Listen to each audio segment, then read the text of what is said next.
What does love mean to you, Sadia? It's a way of respecting and cherishing your partner both in and outside of their presence. And what I mean by that, not just partner, your children, your parents, in and outside of their presence is a really important part. We can love people to their face, but then if behind their back we're being disrespectful, behind their back we're talking negatively about them, we're talking to other people, we are disrespecting them in any way, shape or form, it's not truly love, there's some kind of attachment. But true love is that you cherish and are caring towards, doesn't mean your relationship's perfect. You have conflict, you have issues, but you have a willingness to resolve that. But you maintain the same integrity to their face as you do behind their back. You don't turn into a different person. And if there is a discrepancy between how somebody's treating you to your face and what they're doing behind your back, then they're not actually in love with you. And I think this is where a lot of people go wrong. They're like, oh, you know, I know she cheats on me every day, but I know she loves me. But she can't love you. If behind your back she's a different person, she can't love you. Or she might say that I know he really loves me, but behind my back he does, like, he watches all this porn and he does. Then there's not enough love and respect there. So it's having a congruence between how they treat you to your face and how they behave behind your back. What would you say? What about somebody who speaks so well about you behind your back, but in front of you they don't know how to? But then there's no congruency. Yeah, but it's the opposite. The opposite, then it's still not well. Can you say maybe they're not good at being vulnerable? Yeah, there's people that have their walls up. But one thing I would say, because I meet so many women, especially, they're with men, that just hate saying I love you, hate being affectionate, but behind their back they're saying my wife is fantastic, she's the best thing ever, and I can't, you know, I couldn't be luckier. It's torture. It's emotional torture being with that. And I say to a lot of girls, like, are you sure? Because they're in the early stages. They're just in the first, 6 months and they haven't had kids and they haven't got married. I was like, are you sure you want to sign up to this? It's a difficult life. It's not easy being that, because women require emotional connection and emotional vulnerability the same way men require physical connection. Without that, they become a shell of themselves. They become super insecure, super paranoid, they feel ugly all the time. They're constantly second guessing themselves. Whereas when you are emotionally vulnerable and pleasant to your partner, it's like watering a plant. You see your partner flourish. So it's difficult, but I would say if you truly love your partner, you try and meet their needs. And if they need you to be more emotionally available, you try and do that. Do you think, Sadia, any of your childhood experiences or traumas affected your relationships? Yeah, directly. It was always, because I was always left out, I always assumed something's going on behind my back. Always, something's going on behind my back. So someone's like, if he says to me, I'm going to the gym, I'm like, but who's at the gym?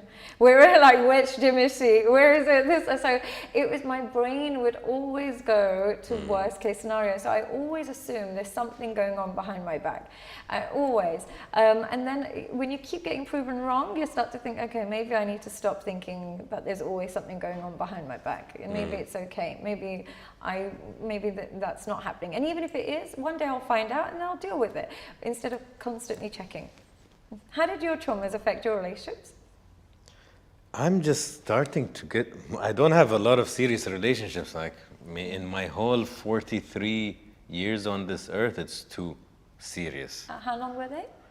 One was my marriage, which was 9 years. You see how this shit is happening, by the way, now? Like, she's switching things on me. What about you? I'm supposed to be asked. 9 years is 9 one. years. But that was like a baby marriage. I was 24, she was 19. Oh. So, 9 years there. And God bless that. And then recently, in the last few years, there was a 2-year relationship, but one of them was serious. Like, one of 2 years were really serious. What's a common complaint that, like, you might be getting from feedback? I don't know. I think in my marriage, it was, if I have to put an umbrella, it was very different people. But we didn't date properly, like nowadays how people do. You hardly know the person. So there's a general incompatibility. And we're young. So by the time you're 34, it's like you're another human being. 20s, you're just changing software every year. So I think we just started to do this. Now, but you're glad you had your children with that person. Yeah, that's she's lovely. Sometimes I say to people, I say to my clients, in this day and age, just pick one person, have all your kids with them, If it works out, great. If it doesn't, go enjoy your life. But have your kids with one good person. Having your kids with the wrong person is the biggest mistake you can And that's when I realized marrying into a good family is crucial, because you can tell much more in the divorce. Yes, absolutely. I did say in another podcast, I say marry somebody that you can successfully divorce. If somebody you know that if worst case scenario I divorce this person, I know the grandparents are fantastic. I know that they're not greedy. I know I can leave the kids blindly and not worry that how will they turn out. And I know this person won't come for me in a way that I can't recognize. That's the person you should marry. Whereas if you choose somebody you're madly in love with, but you know if you get on the wrong side of them, they're going to ruin your life, don't choose that person. That's a good way of looking at it. It's negative though, right? It's super I don't negative. see. I think it's pragmatic. Yeah, well, yeah. You know? Look, unfortunately, I would be naive in saying it's going to last forever. That in this day and age, it's not always that easy.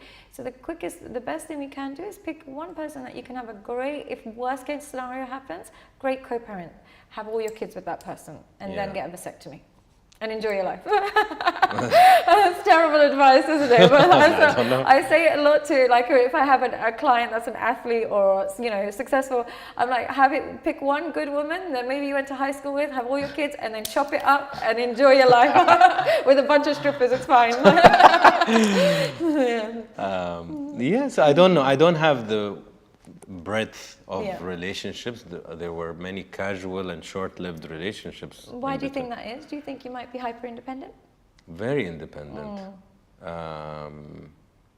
We're also spoiled for choice. I think also in a world where you can meet a lot of people, but if you're too busy, you don't get to meet them properly. That's not a good thing.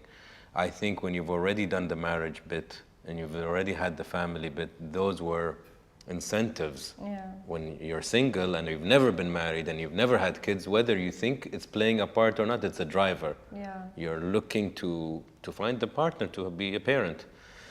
But when those things are ticked, then it's completely dependent on companionship only. Is she my buddy? Is she somebody I want to be with for the next 30, 40 years, 50 years, right? So then there's no other incentives. There's none of that. So it's like pure. Need. It's more just if you want to. And unfortunately, there's like, then you can just enjoy almost forever, especially in like cool cities when you're constantly meeting people. But do you want to settle down again or not so much? I'm neutral. Okay.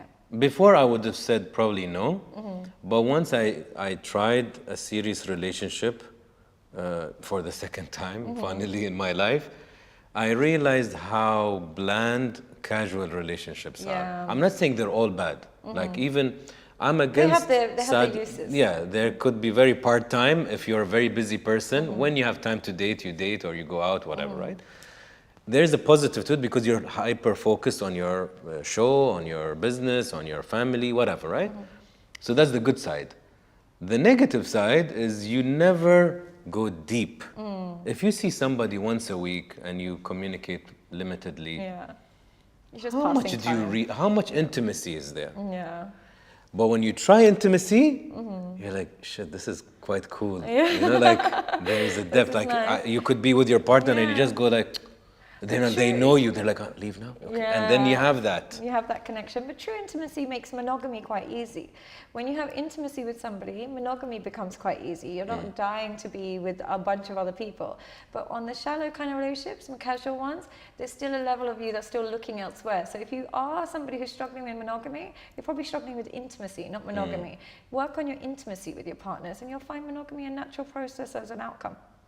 Hi, I'm Sadia Khan, and you might know me as a leading dating coach in modern relationships today. I work with men every single day to help give them the blueprint of understanding relationships, women, attraction, and self-esteem. So if you are feeling stuck in your relationships and you want to unlock your full potential, work with me today by clicking on the link, and I look forward to hearing from you.